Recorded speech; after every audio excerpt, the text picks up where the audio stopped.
Good evening. I'm Susan Donius, the Executive for Legislative Archives, Presidential Libraries, and Museum Services here at the National Archives. It's my pleasure to welcome you to this evening to the National Archives for this very special program in honor of Women's History Month.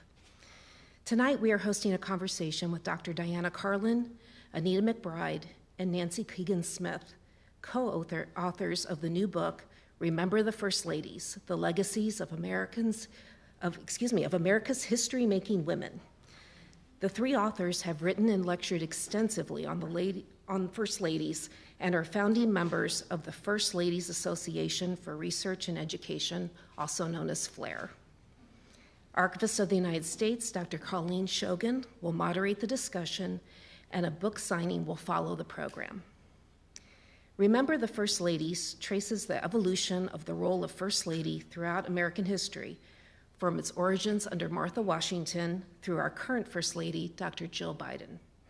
It examines how the First Ladies have been uniquely positioned to influence American society, politics, diplomacy, and life in the White House.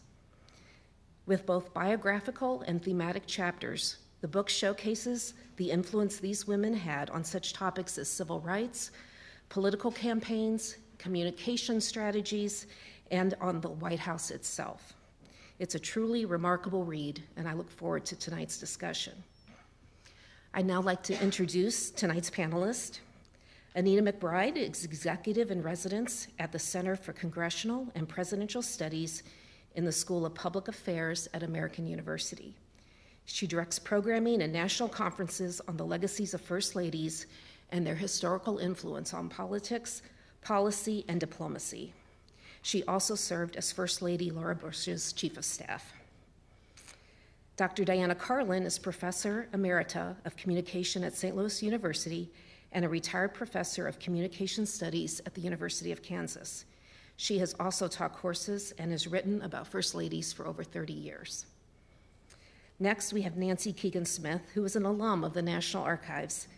She had a nearly 40-year career with the agency, starting as an archivist at the LBJ Presidential Library and retiring as the director of the Presidential Materials Division in 2012. She is co-editor of the book Modern First Ladies, their documentary legacy. And moderating tonight's discussion, we have the Archivist of the United States, Dr. Colleen Shogan. She is the 11th archivist and notably the first woman to lead the National Archives.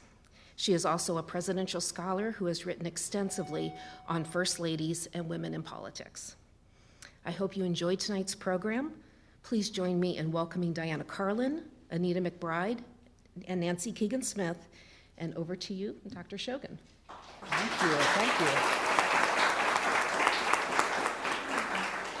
Thanks, Susan, so much for that great introduction, and happy Women's History Month to everyone. Thank you. Very excited to be here, and excited to have these women talking about their extraordinary book and talking about one of my favorite subjects, First Ladies. I love talking about First Ladies and their role in telling the story of presidents and really the story of American history. But I'm going to start this out with a very basic question. You know, there's been a lot of books written about First Ladies, and First Ladies have written a lot of books about themselves. So tell us, why did you decide, at this moment in time, why did you decide, the three of you, to get together and write this book? Well, it all started when a publisher of textbooks contacted me about an idea for a new textbook. And I had been teaching a course or a unit in a course about First Ladies for 30 years. And I had to cobble things together. And so I suggested a textbook on First Ladies, and they jumped at it. And I said, but I can't do this by myself. This is too big a project. And I have two people in mind, these two. And when I told them who they were, they said, yeah, we could handle having three of you. So it started as a textbook, and we wrote a preliminary version of the textbook, and we tested it with 5 university classes. Rewrote the textbook, which came out in August, and it's called U.S. First Ladies, Making History and Leaving Legacies. And our first editor was so entranced with this book, she said, it doesn't read like a textbook, and our students said the same thing, it's more like a novel. Said, we need to turn this into a trade book, a general public book, because the general public doesn't learn this in their history classes. And there are a lot of books, but none of them do what we have done, which is really look at the role itself and what are those threads that connect Martha to Jill Biden, military families, for one thing, and where has it changed, and where did they impact the presidency, the American history. And so it's a little different approach than any other book out there. I don't know what the two of you want to add, but... Yeah, I think what's been very validating for us in this book, Colleen, is the response that we got from students was, why did we never learn this before? Maybe to some of the students that are in here that have seen the textbook would feel that way. Actually, a student gave us the title for the book, which was great, which we were happy to adopt. So it is, again, it was a great exercise. I think the publisher was a little bit concerned, maybe a little worried, how would 3 authors work together? They hadn't really seen that. 2 authors is more normal. But it was such a collaborative process between the 3 of us because we each brought a different level of expertise or background or knowledge to the process. Diana wrote textbooks, books before. Nancy has, of course, written books. She had access to primary source materials here. She knew how to get them. I had the experience of working in the White House 3 different times and having that front row seat to working directly for a First Lady and really deepening my appreciation for the role and how these women have served our country. And this is what we included in this book. And I think that what Anita and Diana have said make our books so unique because our backgrounds are so unique. And when we would write, someone would say, well, I don't know if that's right, and we do the iteration or check the history, or someone would know the policy side. And so you see all those blended, the career civil servant, the archival records, the working for a First Lady, I knew a First Lady, the academic background, and it all blended, and we call ourselves the Toisseurs. So. Well, what do you say to the critics? And there may not be any critics here in the audience tonight. I suspect that most people here are fans of First Ladies, and they wouldn't have come out to hear you talk about it. But there are critics and naysayers who say, First Ladies aren't that important. They're not elected officials. They don't occupy actually even a paid position in the federal government. So what do you say to those people that say, why would you write a book about First Ladies when it's not even a real role in the American government? Well, that's what makes it so powerful. The minute that the president is sworn in, at that inauguration platform, an automatic, powerful platform is handed also to his spouse. The question is, how do they use it? How do they deploy their influence? There's a lot of influence that comes with this position, and you really are freed up by not having a position description. Each person gets to rewrite how they want to use this role, and it has evolved over time. And it is, again, I think the last point I'll make on this before I turn over to my colleagues here is, if we talk about inclusive history in our country, how could we not include the stories of these women? Because it is very profound how they have made contributions over the 246 years of our country's existence.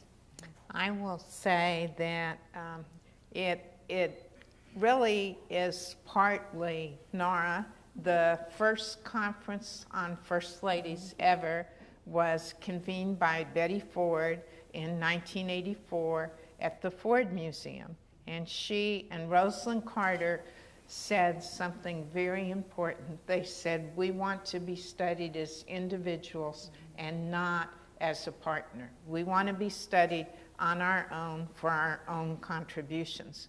And then at that conference, and slightly before at the University of Texas, there was a professor named Liz Gould, who we all call the modern pioneer of First Lady studies. And he did something very courageous. He actually wrote a book on Lady Bird Johnson and the environment. That was the first book that was ever written on a First Lady and a substantive issue. And I happen to know him, and he told me, he said, Nancy, I got more comments from male professors who said, aren't you sort of doing a trivial topic? Because he had written on Theodore Roosevelt, he was a prize-winning historian, and now they're looking at him and going, you're writing on Mrs. Johnson and the environment. And he goes, no, it's you who are thinking trivially, because he said, if it were a man and that man did what she did in the environment, you would think a book was well worth it. So Dr. Gould persevered, did Lady Bird Johnson in the environment, the conference in 1984, and it started the whole evolution that First Lady studies was something you could really do. Yeah. And, you know, it's to the point why we did this book. There are so many stories that have not been told. Right. The reason that people don't think they're important is that, you know, there's been more written about their clothes or the dinners they host, and not the substantive issues. And we really dug into what those substantive issues were. You know, for instance, Sarah Polk was getting letters from the mothers of soldiers in the Mexican War, and, you know, pleading with her husband to do something about this. And it's like, nah, I'm going to support my husband. I believe in his policy. And other First Ladies encouraged certain issues for their husbands to follow, changed their husbands' minds on some issues, made them aware of it. So we didn't have a press corps that was sitting in the White House like in the early days of the Republic. So we've relied on, you know, finding archival information or letters, you know, that other people, Martha and George, burned everything. So, you know, piecing together some of that early history hasn't been easy. But that was part of the motivation that goes back to your first question, because there is that attitude, and it's important for us to know where these women fit into U.S. history. Let's start at the beginning, because as you mentioned earlier, the book has a lot of virtues, but it has a chronology, so there's a nice institutional development of the office of First Lady and how the role developed. But there's also thematic chapters, so we can talk a little bit about both. But let's start at the beginning. What are some of the precedents that were set by some of the early First Ladies, like Martha Washington, Abigail Adams, Dolly Madison, that we still might see today be familiar with the role of First Lady? Well, first I will say the nation has been extremely lucky to have those three women starting the role of First Lady.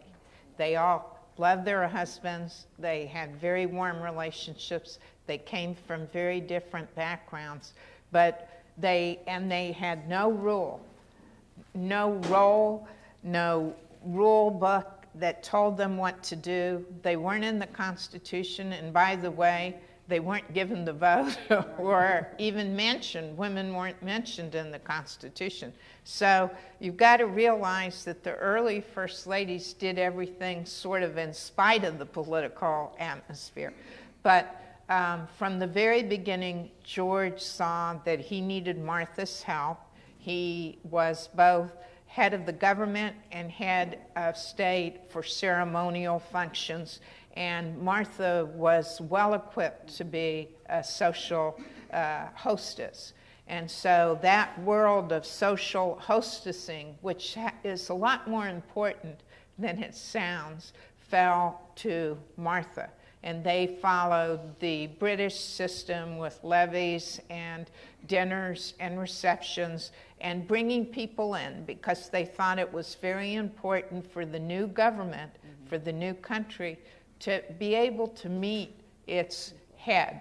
And Martha would wear American clothes and was very gracious. Then we go to Abigail,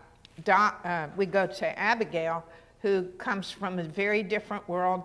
Martha, one of the negative things about Martha is that she did bring enslaved workers into the president's house.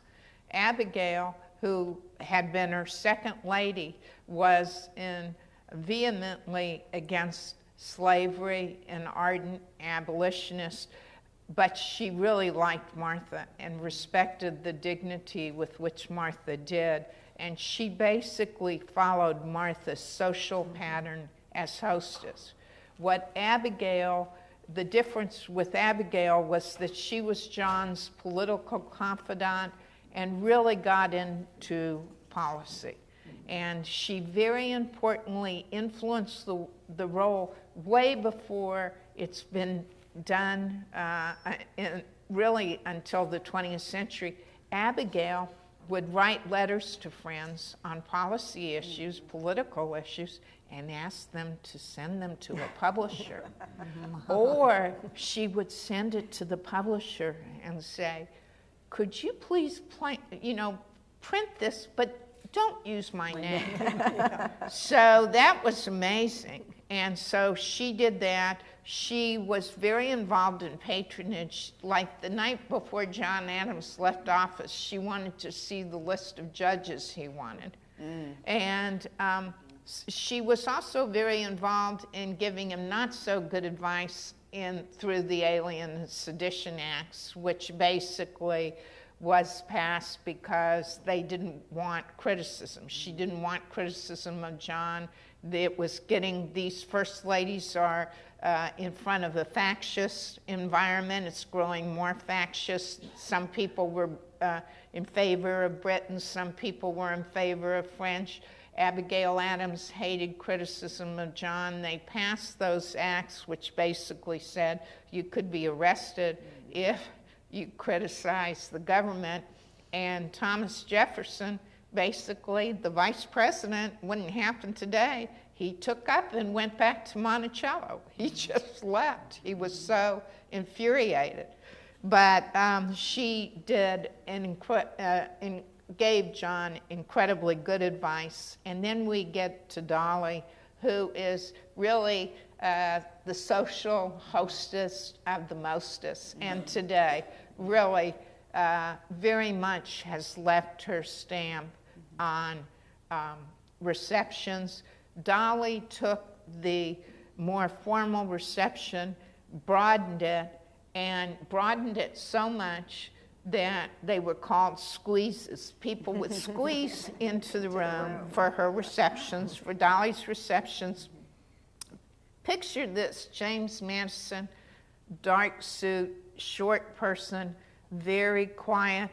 Dolly, turban, French fabrics, low-cut dress, very gracious. Hardly a man ever met her that did not like her. And so they were quite a couple. But what she did that was so important was she created bipartisan receptions. To this day, that holds. And those bipartisan receptions are a way that presidents can get policy passed with people who are enemies sometimes, and people who they disagree with on diplomacy. And so she facilitated this warm atmosphere, and she was so popular that when she died, it was Washington's first state funeral.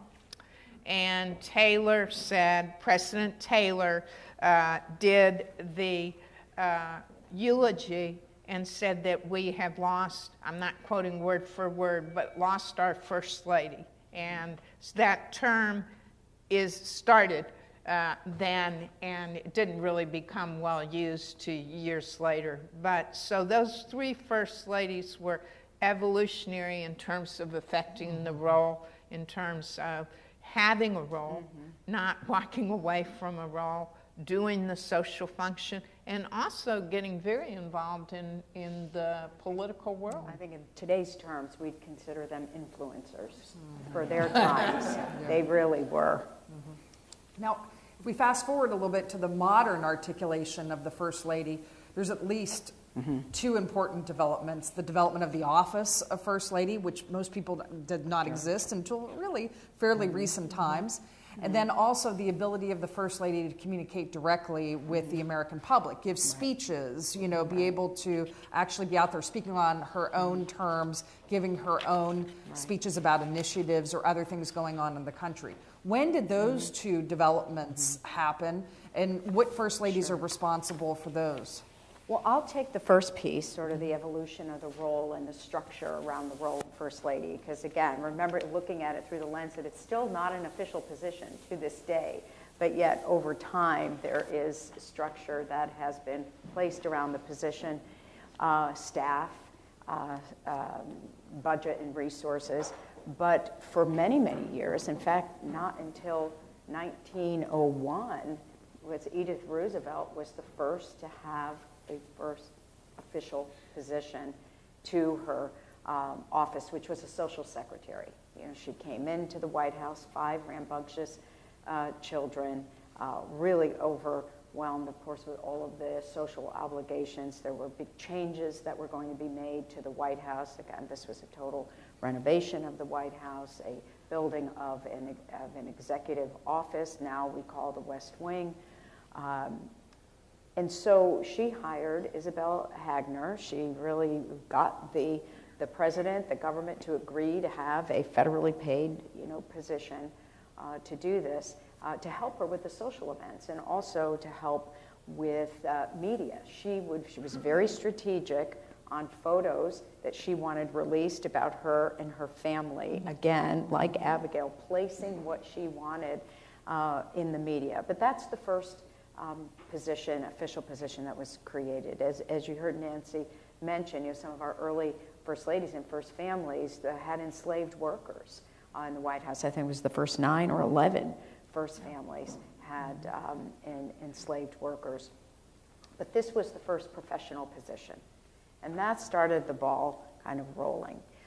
As time moved on, Lou Hoover paid 3 people out of her own pocket to do her work. And most first ladies were working up in the residence. They were working off their beds. They were working in their bedrooms. They were working in spaces that were in their residence. There was no office, physical office for them. As time marched on, Jackie Kennedy was the first to hire an assistant for press relations, and that was a position that was really under the social secretary, so it was still connected to the social role. Lady Bird Johnson, the first to bring in the first professional journalist in that role as press secretary. She also fulfilled the role of an office director as well. She was so close to both the Johnsons. She had worked with President Johnson. She had a keen sense of how to get the word out, get the message out. She was very skilled in her role in communications. But it wasn't until Mrs. Rosalind Carter that we really had, it wasn't until 1978, the pass of the White House White House Personnel Authorization Act that actually gave a budget, structure, staffing associated with the office of First Lady. All the staff are still considered staff of the President of the United States, assigned to the First Lady. Again, to your point, Colleen, the First Lady's not the elected official. But that structure is to this day still very much largely in place. The office of First Lady, again, as we are grateful to Rosalind Carter for her vision to do that. And what was so interesting about that, she expanded the staff. She had a policy director, which was a new position, formal position to the office. But what was so intriguing about this is, well, she is fighting for more staff and to expand the office of First Lady. Her husband, Jimmy Carter, ran on a platform of cutting the White House staff. But still, to the point of your first question, what influence do they have? Clearly a lot. Right. Well, I just want to add to what Anita said, that Rosalind Carter in her biography said that was the biggest fight she ever had with her Jimmy. In their 70-some years of marriage. Yeah. That was the biggest fight because he didn't want to give her money, but then he would come home and tell her how hard she worked, and he couldn't believe it. And how much he needed her to do. And, can you go to Latin America? Can you go? So she said that was the biggest. Yeah. So on the to the other side of the question of the communication piece, and being the communication professor, I guess I'll take that one. In many ways, First Ladies, if you look at women's suffrage, you look at the women's history and women taking to the platform, they were a little bit behind. Until the 1830s, women did not speak in public. And when the Grimke sisters started speaking about abolition and women's rights, they were threatening to burn down buildings. Congregational ministers wrote this big document about how unnatural it was for a woman to be speaking in public. So the first ladies, traditionally, it was just women in general didn't do that type of communication. And politically, these first ladies had to be very, very careful because they didn't have a legal role about what they did in terms of politics or anything else. Martha Washington, however, is on record that as giving a speech, an impromptu speech, when she was on her way to New York, which is where our first capital was, thanking the people who had come out to greet her along the way from Mount Vernon. And it was covered by a newspaper. So she did that, and then she never said another public word again. And it really wasn't until we get to Lou Henry Hoover in the 1930s that you begin to have first ladies speaking publicly. She used the radio.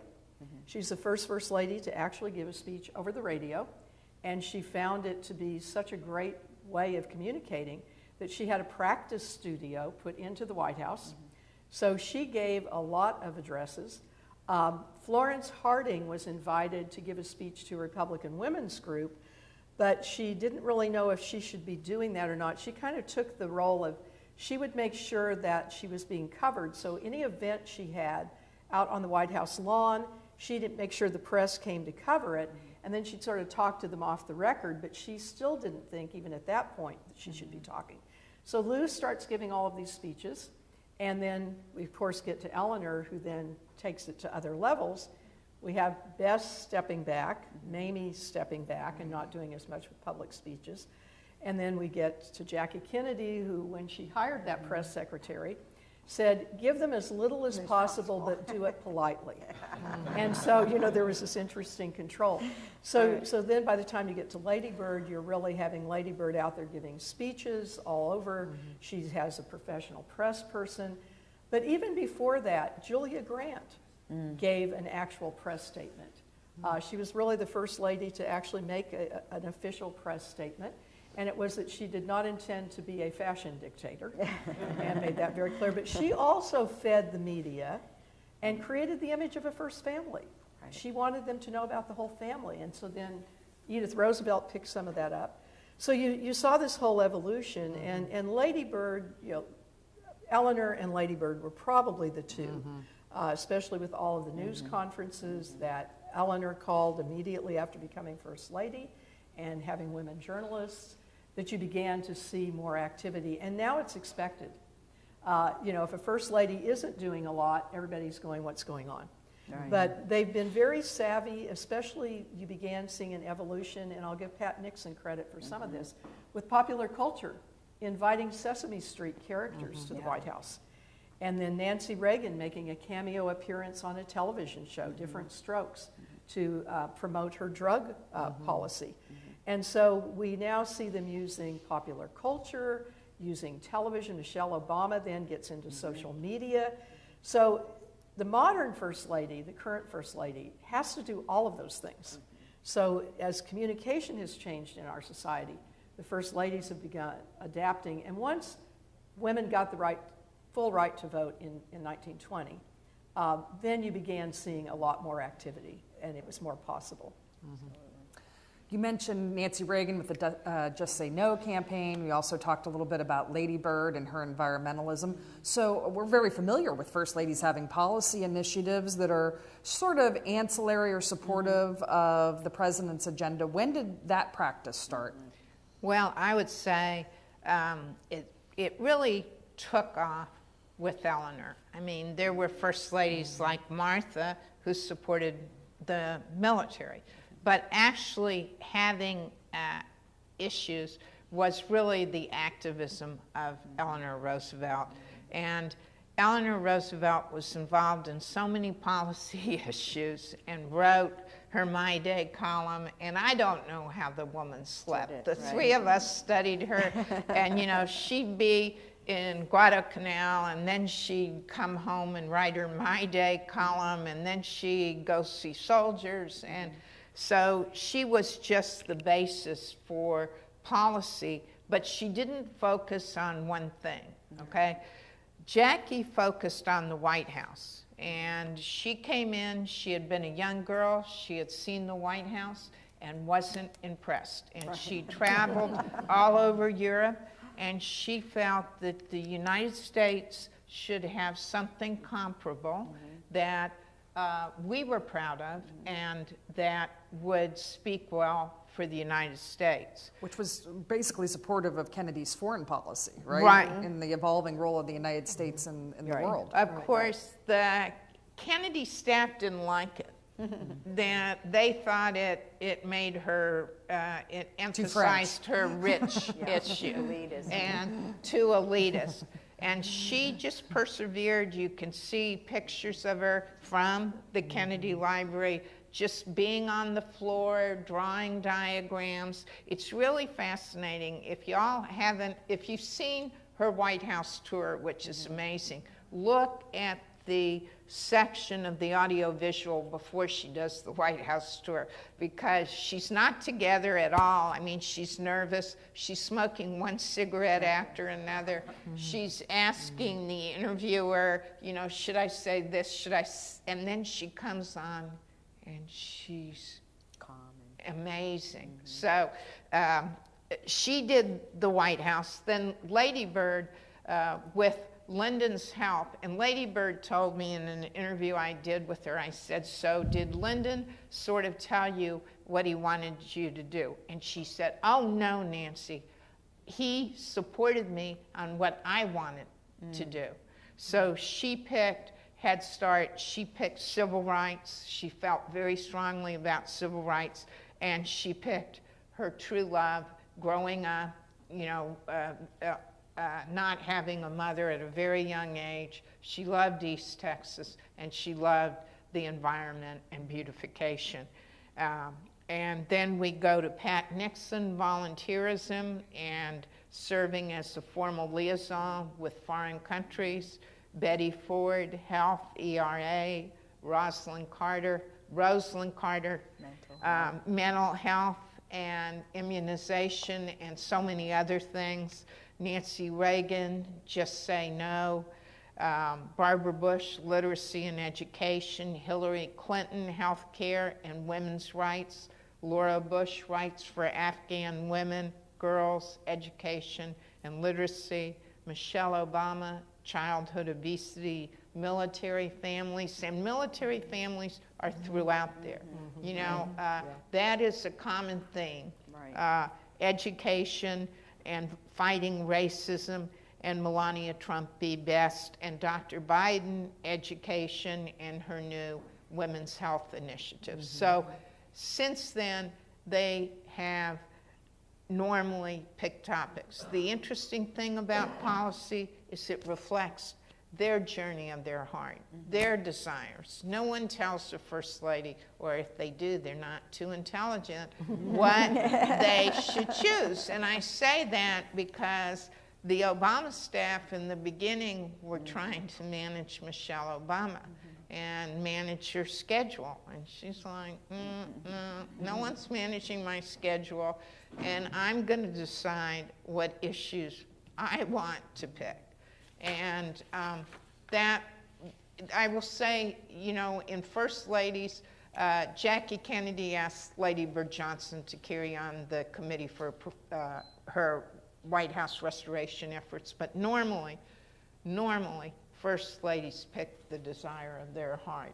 And we're much better off for that because there's all that passion going into it. It's authentic, but it's also complementary to what the administration and their presidents are. The president is trying to accomplish generally. I mean, there's very few times where it diverges, but it is to support the goals of the administration. After all, that is the elected official. But Nancy is right. When it's personal and at the heart, it's authentic and just comes off with a lot more credibility. You have a really interesting chapter in the book, and this is one of your thematic chapters, on more controversial topics. In fact, you have a couple chapters. You cover the issue of slavery. We've talked a little bit about that. You cover the issue of civil rights, and then also women's rights. And you write in the book, you contend that first ladies are change makers. They can serve as change makers, even when it comes to more divisive issues that aren't necessarily, a lot of the things that you mentioned, Nancy, are more unifying issues, but these are the more controversial topics. So tell us a little bit about these areas and how you think first ladies have served as change makers when it comes to some of these topics. Okay. Well, both Anita and Nancy have mentioned that some of our early, if you look at our early presidents, except for John Adams, they were Southern presidents for the most part, and they were slaveholders.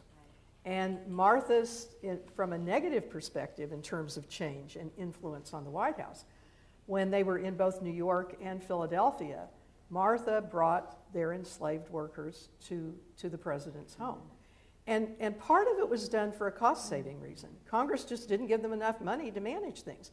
As Anita said, they were paying for things out of their own pocket.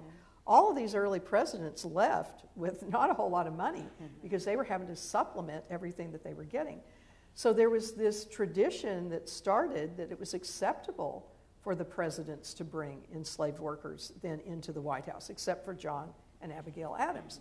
And even John Quincy, when his niece was living with them, Louisa Catherine Adams is our first foreign-born First Lady. Her father was American citizen, her mother was English, and her father was a slaveholder. And so her mother's family owned slaves in what was originally the colonies. And so they brought some of those workers to John Quincy Adams' White House, which was just would have been anathema to Abigail, and also it didn't fit with John Quincy's philosophy. So in that respect, they contributed to that institutionalization. Then you had first ladies, starting really with Mary Lincoln, who had also grown up in a slaveholding household, and her family had freed their slaves. Some of her half-brothers fought for the Confederacy. Some of her family fought for the Union. But Mary was very sympathetic to this issue and was very supportive of the Emancipation Proclamation. She even took money of her own to help support some of the freed slaves who were in the D.C. area because her dressmaker was a freed woman. And so she became aware of some of these issues. Lucy Hayes was an abolitionist from the very beginning and got her husband to defend some of the runaway enslaved workers. So you went from slaveholders bringing their enslaved workers to somebody like a Lucy Hayes who'd been an abolitionist and then still in kind of post-Civil War era doing some of these things. Even Julia Grant, who'd grown up in Missouri it wasn't really a plantation, it was a farm with 20 enslaved workers. But she realized during Reconstruction that she had to do something to try to heal the country. And so she said, anyone who wants to come to any of my receptions can. And she expected the people at the gates to let in blacks, and they didn't. And they did not tell her they were defying her orders. She found out later and was kind of surprised that they had defied her orders. But she did something as simple as the china that she ordered had the state flower of every state, and she had them intermingled North and South states to show once again we were one country and we were unified. So she even understood, symbolic kind of rhetorical acts could do that. And then probably one of the ones who made one of the biggest statements, controversial, was Lou Henry Hoover. There was one African-American congressman from Illinois, Oscar DePriest, and the first ladies have always had this tradition of having teas for congressional spouses. It was all wives back then. And she invited Jessie DePriest to one of these teas. And it was very carefully orchestrated so that all the cabinet women, wives and the other wives who were there would have accepted that. The Hoovers also had refused to sign any restrictive covenants when they bought a home in D.C. So this was their belief. And Lou caught unbelievable flack, especially from the Southern press. And you had to give Hoover credit because he knew this was going to hurt him with Southern Republicans, but he supported her all the way.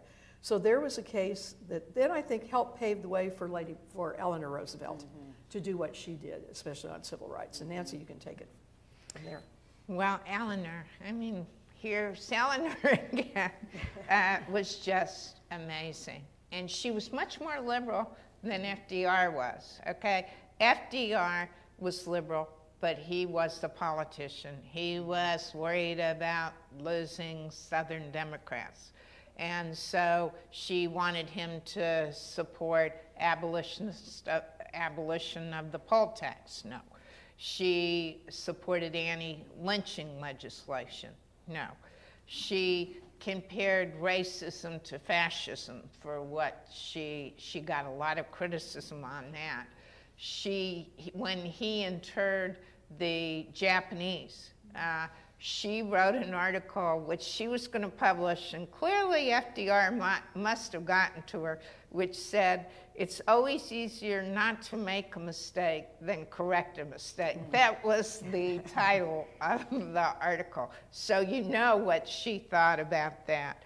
And her famous thing, which is so amazing, and I highly recommend that you look at Marian Anderson singing at the Lincoln Memorial, because it's hard to look at without actually getting emotional.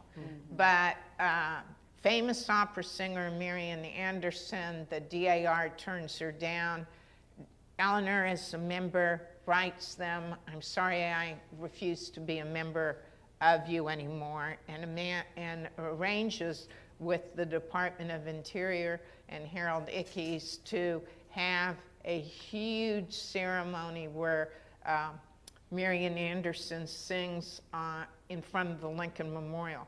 Most people do not realize that was 70,000 people. It was the biggest civil rights occurrence before the I Dream speech. And if you just watch, I highly recommend watching that audio visual, because Diana and Anita and I say, you know, I've watched it a lot, but it still makes you cry. If you show it to an audience, you sort of have to show it and collect yourself. It's so moving. And so that was symptomatic of one of the things she did. She went down to Birmingham for a conference, and in Birmingham, the whites sat on one side and the blacks sat on another side. And Eleanor sat with her friend, I think Mary McLeod Bethune was there. And so a policeman comes up to her and says, you can't sit there. So she moves her chair to the middle of the aisle. She won't sit with the whites, but she's making her statement. And a very important journalist who was black said the most important thing to realize about Eleanor is she had empathy. She had true empathy. Now we get to Lady Bird Johnson. Oh, and Eleanor risked her life, no doubt about it. The KKK had a $25,000 bounty on her. Then we get to Lady Bird Johnson. Southern, you know, you can't have two first ladies who were raised in more different environments. Southwestern, Southern, always believed in civil rights, and in fact got the name Lady Bird from playing with 3 black playmates. But they didn't think it was politically acceptable to say that, so they attributed the name to her nurse. But she takes a trip in October of 1964, which was planned by 3 women, Liz Carpenter, Lady Bird Johnson, and Bess Abel, 4 days, October 6th through 9th, 8 states, on the Whistle Stop campaign, very dangerous, to speak to the South in, as Lady Bird says, in language they could understand, telling them, you have to accept this, embrace this. This cannot be an albatross over your neck. And so it ended up Lyndon Johnson in that campaign did carry 3 Southern states when they thought the South was going to bolt the Democratic Party. So there are 2 examples, and now I'm handing it over to Anita. Sure, thank you, Nancy. I think in the book, in the chapter on civil rights, we also highlight the first ladies who connected literacy and education to civil rights. And this, I'll speak to just a few of them here, but Barbara Bush was one in the 1980 campaign when her husband was running for the nomination to be the Republican presidential candidate, of course lost to Ronald Reagan. But Barbara Bush is jogging around Memorial Park in Houston where they lived, really thinking about, if this were to come to pass, if he became president, what would my issue be? What would I focus on? And she decided on literacy because she felt that was a root cause for so many things that were problematic in our nation, for ills of our nation, people who were uneducated, unable to get a job, unable to really fully participate in civic life in our country. So she was devoted to the topic of literacy. And as First Lady, ultimately, within the first couple of months of becoming First Lady in 1989, she established the Barbara Bush Foundation for Family Literacy, still in existence. I mean, that's a legacy. And even in her 8 years as Second Lady, she did thousands of events for literacy. She wrote 2 books. Actually, her dogs were the authors of the books. And Millie. all those proceeds, right, see Fred and Millie, all those proceeds went to literacy projects around the country. Laura Bush had the same devotion to literacy and education. She was an elementary school teacher in lower income neighborhoods in Dallas and Austin, and really saw the profound need and the disparities in education. She later went on to become a librarian, thinking that's a way she can tackle to the disparities in literacy and in education for children, and brought that with her to the White House. She was a big proponent for education reform, both as First Lady of Texas and as First Lady of the United States. Mrs. Obama, when, again, a big focus on education disparities, and then also gave a remarkable speech in 2016 at the Democratic National Convention, where she uttered a statement that really, and Colleen will know this from her time at the White House Historical Association, and she told the audience, how remarkable it was for her to have been standing there in this role as First Lady, that nothing in her background would have led her here. But she said, I wake up in a building every morning that was built by slaves. And our website at the White House Historical Association crashed because people were looking for that background and that information, which really had not been a story that was fully developed or told. And so it inspired an entire initiative that we spent, the team that was under Colleen at the Historical Association researched the slavery in the President's Neighborhood, that told the story. And we're still uncovering information and still putting that up on the website for people to peel back the layers and really make that connection to the difficult stories of how our country and even the institutions that house our presidents and our leaders, how they were built. So throughout our history, as my colleagues here have noted, there have been acts of courage. And one little anecdote that I'll share with you that really stuck with me when we did the research, I wrote this section on Mamie Eisenhower. Well, it was Mamie Eisenhower that integrated one of our most beloved, cherished traditions in our country, which is the White House Easter egg roll.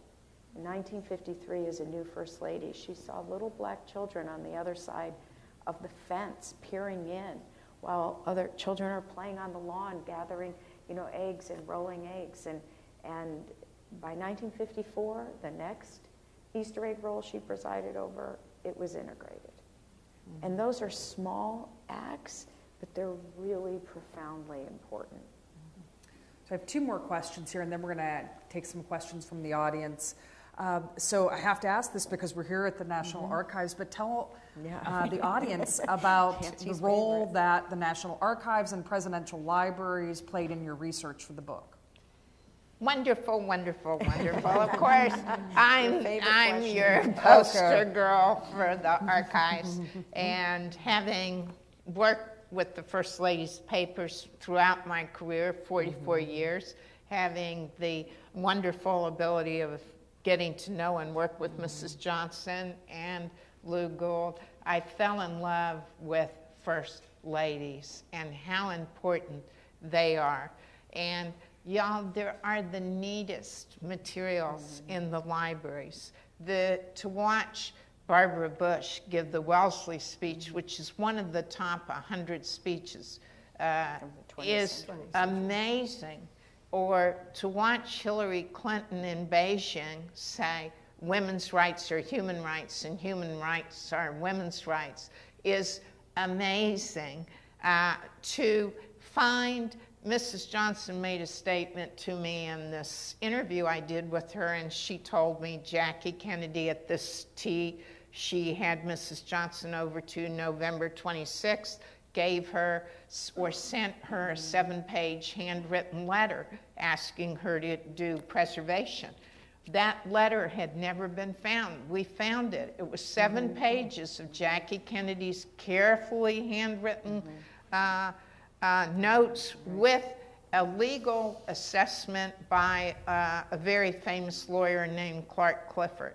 To hear Mrs. Johnson on the diaries, which you now have available, talk about November 22nd started out to be a beautiful day.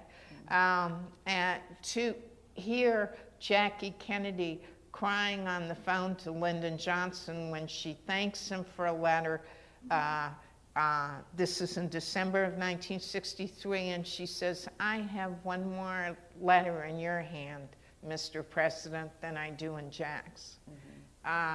To hear, see, read, to see Eleanor Roosevelt's statement on Pearl Harbor. She made the statement before FDR did. These women are incredible, and the presidential libraries have this incredible trove of materials, and it's almost fun to just try and find a new jewel that someone hasn't discovered. The other thing that's important about what the archives has is sometimes it tells you, the popular conception is the Johnsons didn't get along with the Kennedys, okay? Lyndon Johnson didn't get along with RFK, but there is nothing in the files to support that Jackie Kennedy did not get along with President or Mrs. Johnson. And in fact, there's a lot of material that does. So it's fun to be your own detective and go, is what I'm reading right or wrong? And what does the historical record really say? Photos. One photo can change so many views. When Barbara Bush held up a baby with AIDS baby with AIDS, it sent a message to people. Oh, maybe I can do that. Maybe that's safe. Well, it was a period of time that the stigma was so profound. People felt being in the same room with someone with AIDS that you can catch, and it was a deadly disease, obviously. So you're right, that those images, they understood the power of images. The materials the National Archives has and the presidential libraries often make you feel like a fly on the wall. Yeah. And you are seeing history occur or reading someone's private thoughts, because I will say this, First Ladies write in a much more revealing capacity than the president, who's always thinking about how is history going to interpret this. So it's more, you get much more of a feeling of the personality. And you get to trace the development of something. In the chapter about First Ladies in Communication, where there were 3 speeches. There was a study done of I was included in it, of people who taught rhetoric, public address, at the turn of the century, asking us to identify the top 100 speeches of the 20th century. We each got to nominate either 10 or 15. There are 4 by First Ladies, 2 by Eleanor Roosevelt on the Declaration of Human Rights that she did with the UN after she was First Lady, Barbara Bush's commencement speech at Wellesley, and Hillary Clinton's Beijing speech.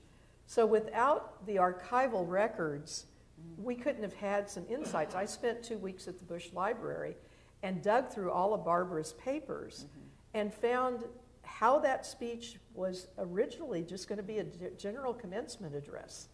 And then the controversy over her speaking, where some of the women in Wellesley protested her, the speech, it changes. So you go through the speechwriter files and you see, here, it's just going to use her stock commencement address, and now we've got this controversy, and she's telling them how to address it, and they're now changing the speech, and they're bringing in a presidential speechwriter to help with it, not just her staff.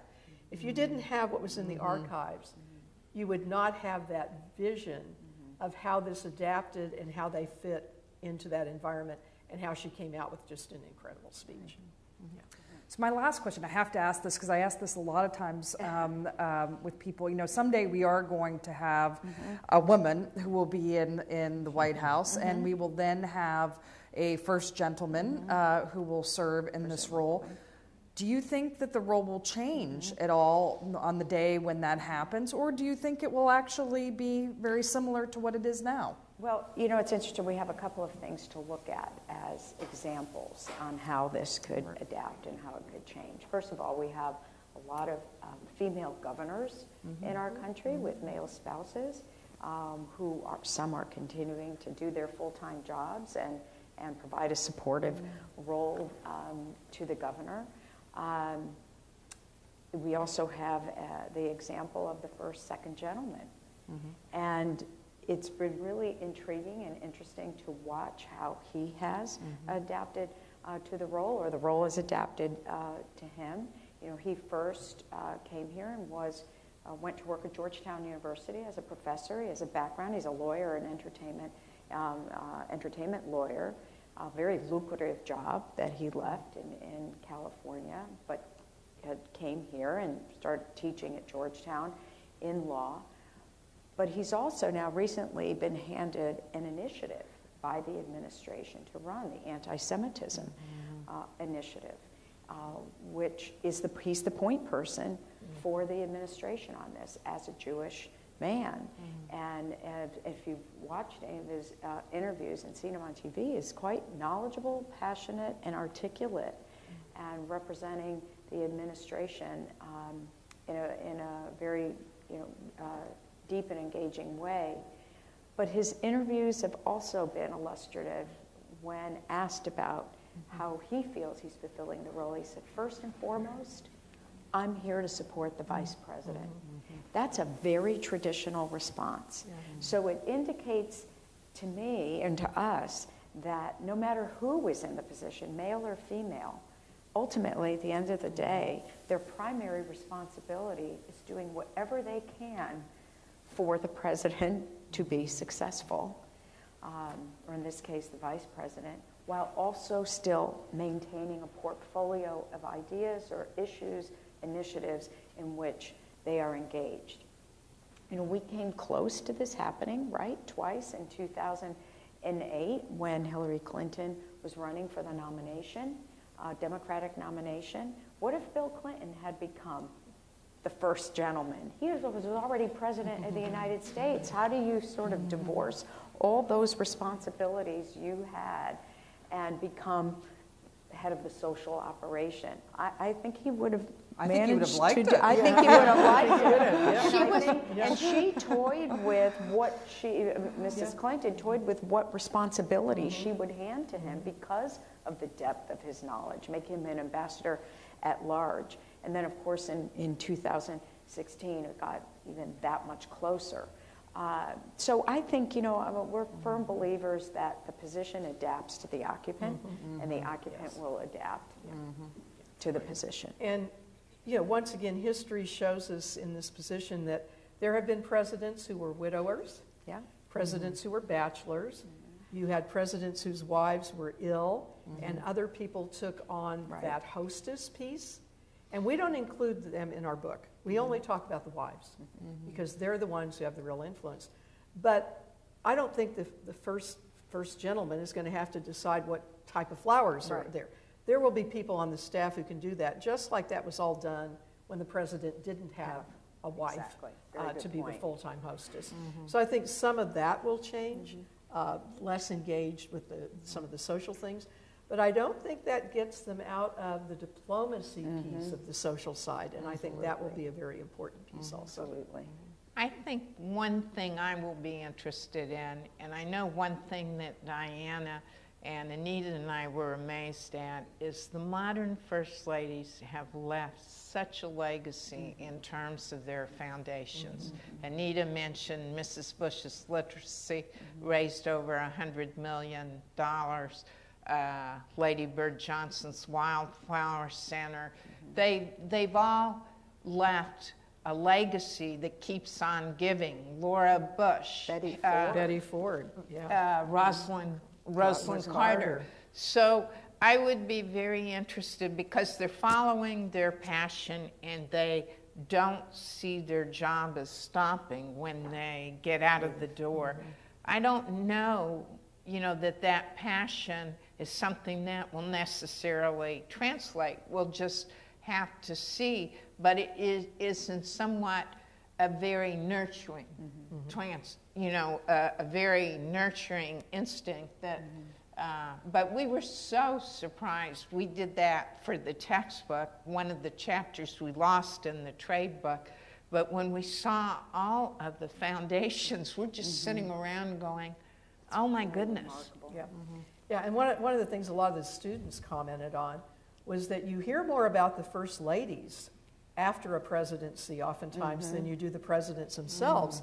And a lot of that is because the issues they took up were not political. And they are things that have social impact that can continue. And so they've had an easier time dealing with literacy, breast cancer, mental health, whatever. And I think that, once again, you learn a lot from your students and the things they pick up on. And I think that's an important piece. That's great. Do we have any questions from the audience right here? We have. I don't trust me. I don't mean Oh well. So they can one of capture. my questions is the thread that I heard throughout the entire communications theme is clearly it was a switch from getting the word out to containing the word in. So a long time ago, your push was you got to push it out. When did the switch start to occur to where there was more visibility that they were containing what got out versus pressing to get out?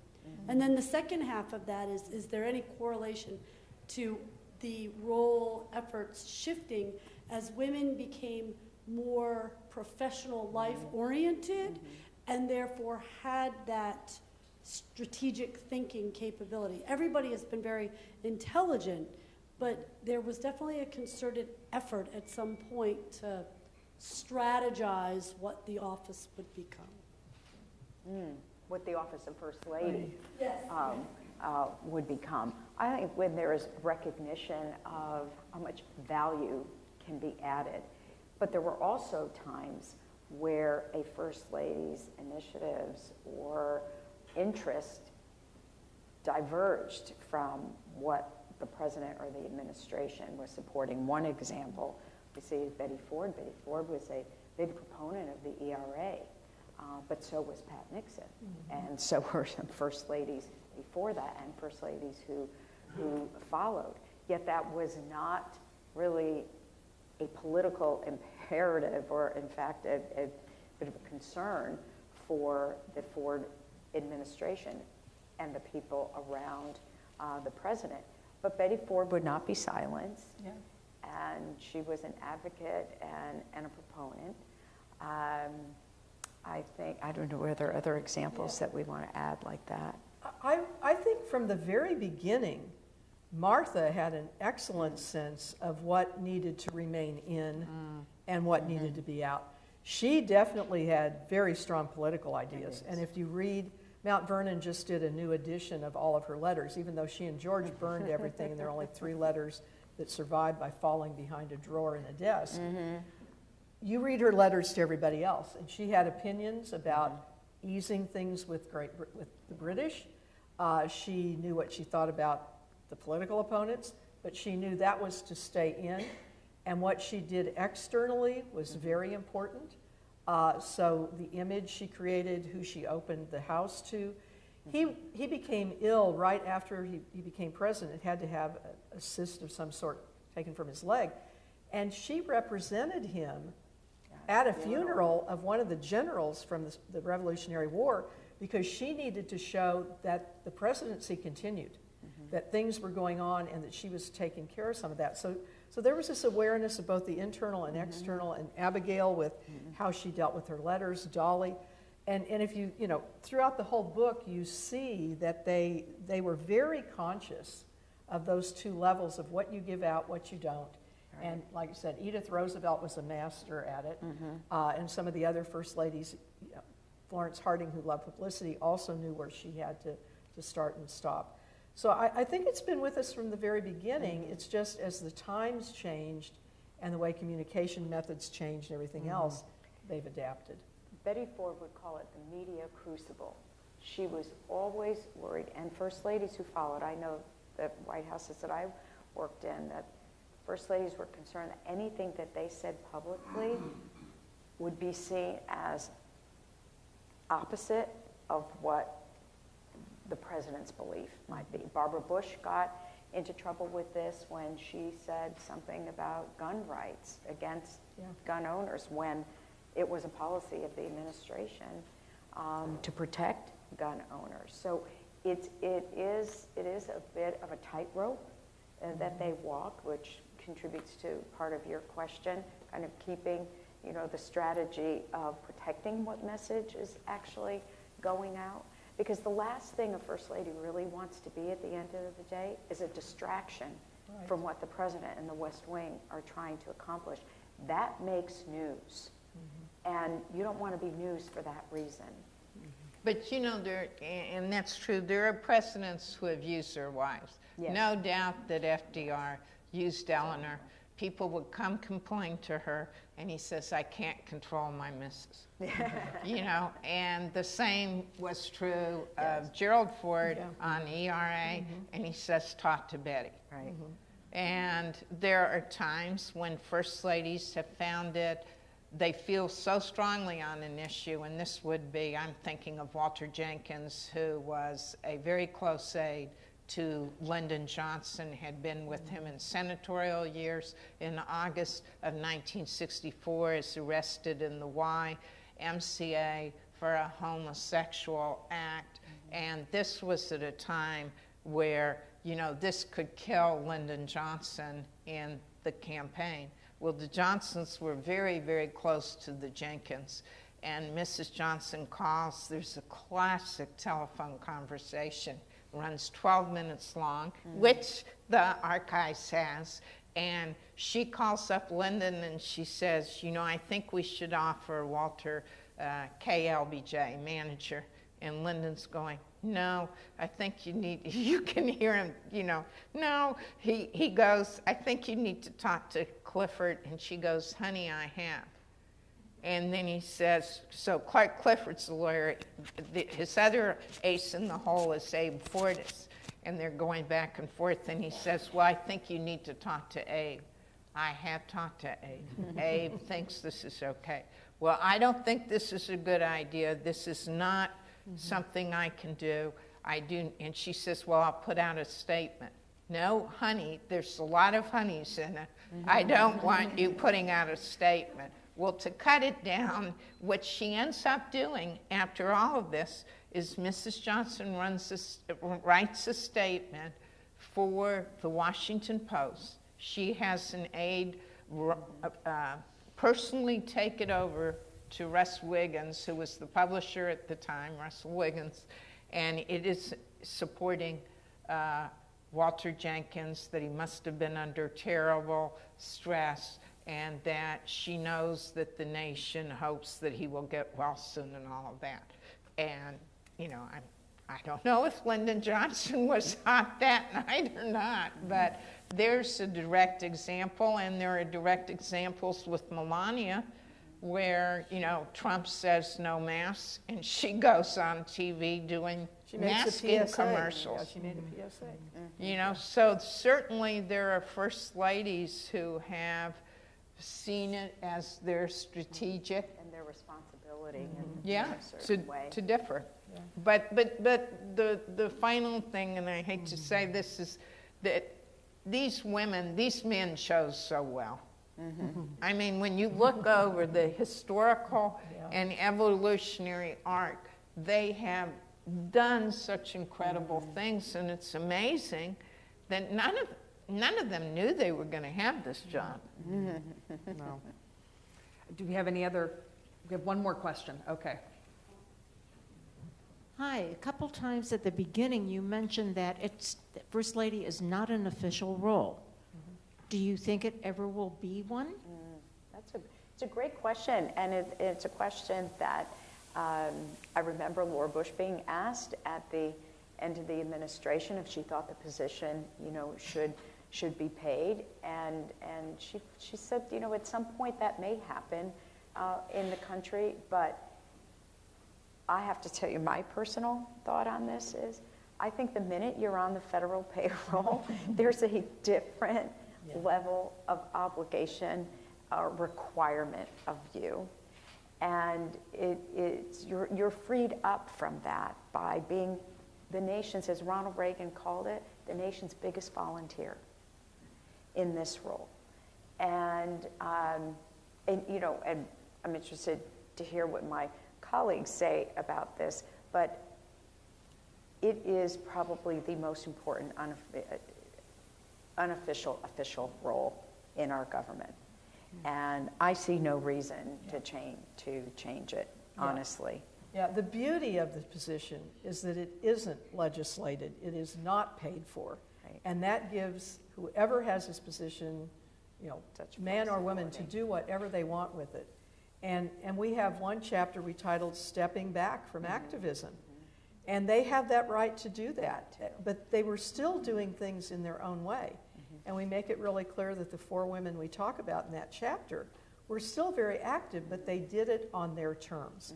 And I would hate to see anybody locked into feeling a certain obligation because of title, legislation, money, to do something that they really didn't have their hearts in, because these women do what is in their hearts. And certainly Dr. Biden would not be able to have her full-time external job as well as this, and then a paid government job. So again, the flexibility of this position has allowed it to adapt to a very modern structure, because she is working outside the home. I think I could not agree more with Diana and Anita. Lady Bird Johnson called it a journey of the heart, and that is why I think these first ladies have done such amazing things. No one's telling them they have to do this, they have to do that.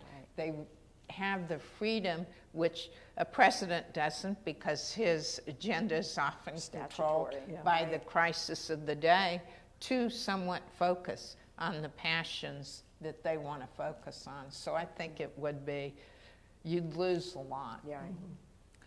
I want to thank everyone for coming this evening. I want to give you 2 pieces of information before you leave. First, we're all wearing our pins from FLAIR, from the First Ladies Association for Research and Education. FLAIR has a great website if you want to learn more about the First Ladies or the activities of FLAIR. You can find it online, and all 3 are very active. The National Archives is also a member of FLAIR.